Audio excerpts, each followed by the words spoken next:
Hello everyone, welcome to the channel. इस video lecture में हम जो है 25 most expected most repeated MCQs discuss करेंगे जो कि आपके अपकमिंग टेस्ट जिस तरह एफआईए, एमओडी, पीपीएससी, एफपीएससी और पुलिस के या फिर जो दीगर अपकमिंग टेस्ट हैं और या फिर जो इंटरव्यूज़ हैं उनके लिए मोस्ट इम्पोर्टेंट मोस्ट रिपीटेड ये क्वेश्चंस हैं। सो इस वीडियो को एंड तक लाजमी देखिएगा। फर्स्ट क्वेश्चन हमारे पास कुछ इस तरह से है, Which political party won the most seats in the 2026 Gilgit Baltistan elections? Gilgit Baltistan कानून असेंबली के जो इलेक्शन हुए हैं 2026 में, इसमें जो सबसे ज़्यादा जो जो सीटें विन किए हैं वो पीपीपी यानी कि पाकिस्तान पीपल्स पार्टी ने विन किए हैं। और इसमें 24 सीटों पर जो है इलेक्शंस हुए हैं। 24 में से 24 में से 10 जो है पीपीपी ने विन किए हैं और पीएमएलएन जो है वो सेकंड पोजीशन पर आई है। और ये इलेक्शन जो है वो 7 जून 2026 को हुए हैं। सो पीपीपी ने सबसे ज़्यादा वोट्स जो है वो सीटें विन किए हैं। The capital of Canada is, so Canada का जो कैपिटल है वो ओटावा है। टोरंटो जो है इसका लार्जेस्ट सिटी है। सिडनी जो है लार्जेस्ट सिटी है ऑस्ट्रेलिया का। कैनबरा जो है Canberra is the capital of Australia. Tokyo is the capital of Japan. So here the correct answer is Ottawa. If 20 May 2025 was Sunday, then what day was 26 June 2025? सो ये जो है question इस तरह कुछ पूछ रहा है कि 20 मई 2025 को संडे का दिन था, तो 26 जून 2025 को कौन सा दिन होगा? सो 26 जून 2025 को जो दिन होगा वो ट्यूसडे का होगा। So Tuesday is the correct answer. Next question is, what is the shortcut key of find and replace in MS Word? MS Word में अगर आप फाइंड या रिप्लेस करना चाहते हैं तो वहां हम यूज करेंगे F5 का। F1 जो है वो हेल्प के लिए यूज होता है। F12 जो है वो आपके सेव एज के लिए यूज होता है, लेकिन फाइंड एंड रिप्लेस के लिए F5 का यूज किया जाएगा। Which is the longest and strongest bone in the human body? इंसान के जिस्म में जो है वो 206 हड्डियां हैं। जब बच्चा पैदा होता है तो उसके जिस्म में 300 हड्डियां होती हैं, लेकिन कुछ अरसे के बाद जो है वो कुछ हड्डियां जो है वो सिकुड़ जाती हैं, फिर जो है वो 206 हड्डियां रह जाती हैं। और इनमें जो सबसे बड़ी जो हड्डी है वो फीमर है, यानी कि रान की हड्डी है। सबसे छोटी जो हड्डी है वो स्टेप्स है, जो कान की हड्डी है। सो यहाँ फीमर करेक्ट आंसर है। ये वेबसाइट है टेस्ट पॉइंट वेबसाइट। यहाँ अगर आप किसी भी टेस्ट की प्रिपरेशन कर रहे हैं तो इस वेबसाइट को आप ज़रूर विजिट करें। इसका लिंक डिस्क्रिप्शन में मौजूद है। यहाँ आपको जो है पास्ट पेपर्स मिल जाएंगे, FGEI के, FPSC के, PPSC के, ASF के, पेरा के, और इसके साथ साथ MLC के, ANF के, MOD के, FIA के हल शुदा पास्ट पेपर्स आपको मिल जाएंगे। और इन क्वेश्चंस में जो है वो Islamic studies, Pakistan studies, computer, GK, English और इसके साथ साथ उर्दू, करंट अफेयर्स वगैरह शामिल हैं। सो अगर आप किसी भी टेस्ट की प्रिपरेशन करें तो टेस्ट पॉइंट वेबसाइट को ज़रूर विजिट करें। ये वाहिद वेबसाइट है जहां एक ही प्लेटफॉर्म पर आपको ये तमाम क्वेश्चंस मिल जाएंगे। सो इस वेबसाइट को आप ज़रूर विजिट करें। इसका लिंक डिस्क्रिप्शन में मौजूद है। नेक्स्ट क्वेश्चन कुछ इस तरह से है, when was AIML found? AIML यानी कि ऑल इंडिया मुस्लिम लीग, ये मुसलमानों की एक जमात थी जो कि जिसको 1906 में इस्टेब्लिश किया गया था, 30 दिसंबर 1906 को ढाका में।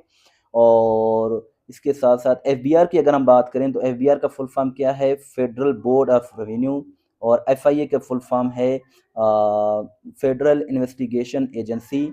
और इस तरह वापडा का भी फुल फॉर्म पूछा जाता है, नादरा का फुल फॉर्म भी पूछा जाता है। सो इस तरह के जो है वो क्वेश्चन ज़रूर पूछे जाते हैं। नेक्स्ट क्वेश्चन है कि सिटी ऑफ लाइट्स, यानी कि सिटी ऑफ लाइट्स किसको कहते हैं? रोशनियों का शहर कराची को कहते हैं। और सिटी ऑफ कॉलेजेस, कॉलेजों का शहर जो है वो लाहौर को कहते हैं। सो यहाँ सिटी ऑफ लाइट्स में Karachi is the correct answer. Karachi is the largest city of Pakistan and Karachi is also the capital of Sindh. IMF का फुल फॉर्म क्या है? IMF का जो फुल फॉर्म है वो है इंटरनेशनल मॉनेटरी फंड। और इसको जो है 1945 में इस्टेब्लिश किया गया था। IMF का फुल फॉर्म है इंटरनेशनल मॉनेटरी फंड। इस तरह FATF का भी पूछा जाता है। FATF का फुल फॉर्म है financial action task force. UNO का पूछा जाता है तो UNO का फुल फॉर्म है United Nations Organisation. Question number 35 says he is interested dash Arabic learning Arabic. So यहाँ हम इंटरेस्टेड के बाद जो प्रीपोजिशन का यूज करते हैं वो इन है। ही is interested in Arabic language. So here in is the correct answer. Question number 36 says hatred, jealousy, love, kindness, poverty are examples of which noun?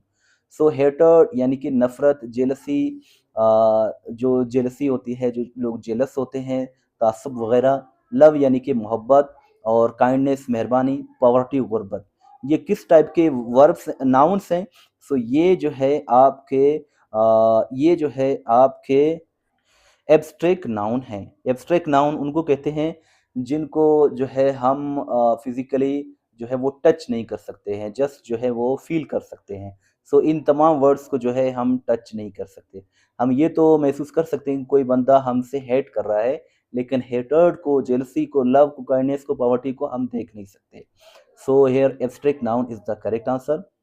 When is Pakistan day celebrated? Pakistan day जो है वो 23 मार्च को celebrate किया जाता है, क्योंकि 23 मार्च 1940 को जो है वो पाकिस्तान रेजोल्यूशन पास हुआ था 1940 में। और इसके साथ साथ 14 अगस्त को पाकिस्तान इंडिपेंडेंस डे सेलिब्रेट किया जाता है। 6 सितंबर को पाकिस्तान डिफेंस डे सेलिब्रेट किया जाता है। Pakistan has how many provinces? Pakistan के 4 प्रोविंसेस हैं, और जो 2 जो हैं वो पाकिस्तान के ज़ेर इंतज़ाम इलाके हैं, जिनमें गिलगित बल्तिस्तान और जो है आज़ाद कश्मीर शामिल हैं। नेक्स्ट क्वेश्चन है कि who was the founder of Mughal empire? Mughal empire के जो फाउंडर थे वो थे नन ऑफ दीज यहाँ करेक्ट आंसर है, क्योंकि मुगल एम्पायर के जो फाउंडर थे वो थे अपने ज़हीरुद्दीन बाबर। और ज़हीरुद्दीन बाबर ने 1526 में लोधियों को शिकस्त देकर जो है मुगलिया सल्तनत की बुनियाद रखी थी, और फिर उसका बेटा हुमायूं जो है वो किंग बना था। और इसकी ज़हीरुद्दीन बाबर की बात करें तो ये बेसिकली फ़रगाना से आए थे। फ़रगाना से आए थे और लोदियों को शिकस्त देकर 1526 में जो है मुगलिया सल्तनत की बुनियाद रखी थी। और इसके साथ-साथ इसके बेटे के जो थे वो हुमायूँ था, और हुमायूँ का बेटा फिर अकबर था। बहादुर शाह ज़फ़र जो था वो मुगलिया सल्तनत का आखिरी बादशाह था, जो कि उर्दू के बहुत बड़े शायर भी थे। Who was the second wife of the holy prophet Hazrat Mohammad peace be upon him? नबी अकरम सल्लल्लाहु अलैहि वसल्लम की 11 अज़वाज थी, अज़वाज मुतहरात यानी कि वाइफ्स थी। और उनकी पहली जो ज़ौजा थी वो हज़रत बीबी खदीजा थी, और दूसरी जो ज़ौजा थी वो हज़रत सैयदा सौदा थी। सैयदा सौदा इसका करेक्ट आंसर है। और जो तीसरी ज़ौजा थी वो हज़रत सैयदा आयशा थी। चौथी जो वाइफ थी शी वाज़ हफ्सा बिनते उमर। और इसके साथ-साथ नबी अकरम सल्लल्लाहु अलैहि वसल्लम ने 11 शादियाँ की थी, और 11 में यंगेस्ट जो थी वो हज़रत आयशा थी, और जो ओल्डेस्ट थी वो उम्मे सलमा थी। और जब नबी अकरम सल्लल्लाहु अलैहि वसल्लम इस दुनिया से विसाल कर रहे थे तो उस वक़्त 9 अज़वाज मुतहरात जो थी वो हयात थी, 2 वफ़ात कर चुकी थी। Question number 41 says choose the correct spelling. Correct spelling accommodation का है, इसमें डबल सी आता है और डबल एम आता है। सो यहाँ है ACCOMMODATION। एकोमोडेशन कहते हैं रिहाइश को। सो ये इसका करेक्ट स्पेलिंग है। आगे बढ़ने से पहले आपसे रिक्वेस्ट है कि चैनल को ज़रूर सब्सक्राइब करें, अगर नहीं किया है तो वीडियो को लाइक करें, शेयर करें, इसके साथ साथ वेबसाइट को ज़रूर विजिट करें। नेक्स्ट क्वेश्चन है कि लफ्ज़ मतमूल का क्या मतलब है? लफ्ज़ मतमूल का मतलब जो होता है वो होता है अमीर या दौलतमंद। सो ऑप्शन बी इसमें करेक्ट आंसर है। The plural of goose is, goose जो है एक परिंदे का नाम है, और इसका जो प्लूरल है वो है गीज, GEESE, ये इसका करेक्ट आंसर है।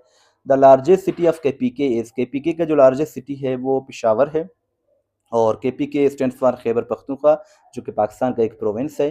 रैम का फुल फॉर्म क्या है? Random access memory. और रोम का फुल फॉर्म है रीड ओनली मेमोरी। और व्हाट इज 50% ऑफ 55? 55 का जो 50% होता है वो जो है 27.5% होता है। A woman whose husband has died, यानी कि ऐसी औरत जिसका शोहर मर चुका है तो उसको विडो कहते हैं, उर्दू में हम उसको बेवा कहते हैं। और इसके साथ साथ ब्राइड जो है वो दुल्हन को कहा जाता है। Who was the first person in Pakistan who received निशान हैदर? निशान हैदर जो है पाकिस्तान का सबसे बड़ा मिलिट्री अवार्ड है, और पहले शख्स जो थे वो कैप्टन सफदर थे जिनको निशान हैदर मिला था 1948 में। The famous footballer Cristiano Ronaldo belongs to? Cristiano Ronaldo is a famous cricketer and he belongs to Portugal, and Lionel Messi belongs to Argentina. The last question is we will discuss dash law and security in the meeting. About, for, to, not required. So यहाँ जो है correct epsilon naught required है। Discuss को लफ्ज word जो discuss है, जब ये एज ए वर्ब हो तो वहाँ हम अबाउट का यूज़ नहीं करते हैं। We will discuss law and order in the meeting. So law and order का मतलब होता है अमन व अमान। हम अमन व अमान को मीटिंग में डिस्कस करेंगे। सो यहाँ किसी प्रीपोजिशन की रिक्वायरमेंट नहीं है। एक मरतबा फिर लास्ट में आपसे रिक्वेस्ट है कि अपना फीडबैक ज़रूर दें और हमें बताएं कि क्या हम इस तरह की मज़ीद वीडियोस बनाएं। और चैनल को सब्सक्राइब नहीं किया तो सब्सक्राइब करें और वेबसाइट को ज़रूर विज़िट करें। तो हम याद रखें। अल्लाह हाफ़िज़।